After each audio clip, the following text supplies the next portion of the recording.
Yung napakasarap nating bibingkang malagkit, lagyan naman po natin ngayon ng flavor. Gagawa po tayo ngayon ng buko pandan bibingkang malagkit. Malagkit na bigas, hugasan lang po natin ng 2 hanggang 3 beses. Then, sabawan po natin ito ng tubig. Kung sakaling available po sa inyo ang coconut milk o yung pangalawang gata, pwedeng yun po yung inyong gamitin. Then, lutuin po natin ito ng katulad ng regular nating pagsasaing. Once naluto na po yung ating malagkit na bigas, sa isang kawali maglagay po tayo ng coconut cream or yung ating unang piga na tinatawag rin po nating kakanggata. Medyo maaga ko po itong nabili kaya po nilagay ko po muna ito sa aming freezer. Then maglalagay rin po tayo rito ng washed sugar. Pwede rin naman po kayong gumamit rito ng white sugar. At dahil buko pandan nga po yung flavor nito, maglalagay po tayo ng 1 tablespoon ng buko pandan flavoring.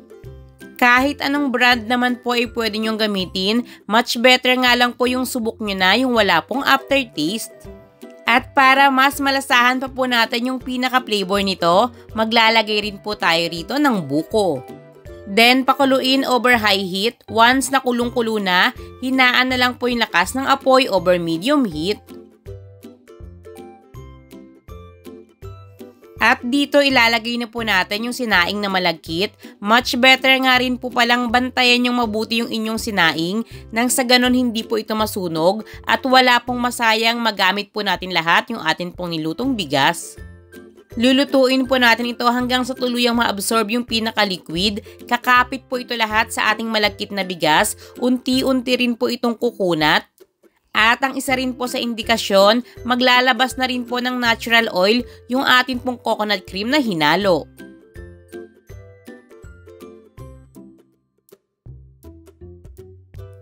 Ang gamit ko po ritong rectangular pan ay sumusukat ng 14 inches yung pinakahaba, yung lapad naman po ay 10 inches at yung pinakakapal ay 1.5 inches.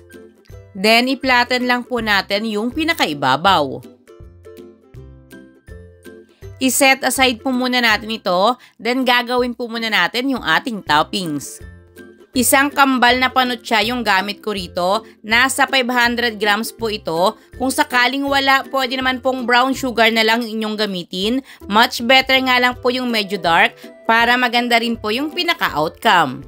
Then 3 cups naman po ng coconut cream or yung ating kakanggata or yung atin pong unang piga sa mga nalilito pa rito ang atin pong ihahalo. Lulutuin po natin ito over medium heat hanggang sa makuha po natin yung tamang consistency. Mula pagkasalang hanggang sa ito po ay matapos, inurasan ko po ito para magkaroon po kayo ng idea. Inabot lang po ako ng 35 minutes. Ganito po yung consistency na ating hinahanap. Huwag niyo pong masyadong pakalaputin dahil magpipirm pa po ito once ito po ay lumalamig. Mainit na po itong ating toppings na inilalagay ko ngayon kaya hindi pa po ito ganun ka-firm dahil ilalagay ko naman po ito sa oven. Pero kung sakaling hindi po available sa inyo, much better pong palamigin nyo muna yung toppings bago nyo po i-spread sa pinakaibabaw para mas firm na po ito. Sa preheated oven ng 180 degrees Celsius na ang init lang po ay nasa may pinakataas, lutuin po muna natin ito ng 20 minutes. Then after nyan, ilabas po muna natin sa oven. I-mix po muna uli natin yung toppings. Medyo magme-melt po kasi ito bago maging firm uli. Sa prosesong ito, kahit medyo makapal po yung inyong pinaka-toppings, makakasigurado po kayo na firm po ito hanggang sa pinakailalim. Then ibalik po natin ito sa ating oven. I-bake po uli natin for another 20 minutes or hanggang sa tuluyan na nga po itong mag-firm. Palamigin bago po natin ito i-cut or ilipat sa atin pong mga container.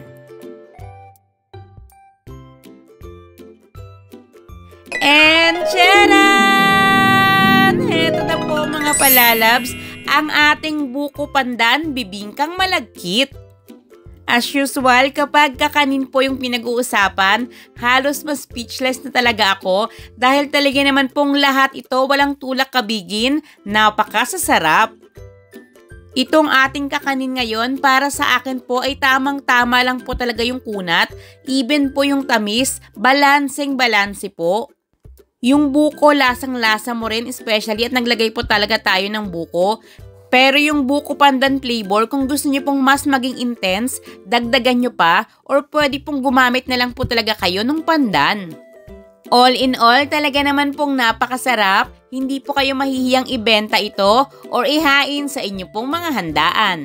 Baka may mga namimiss na po kayong kakanin na gusto niyo pong gawan ko po ng detalyadong video, huwag po kayong mahiya, just comment down below.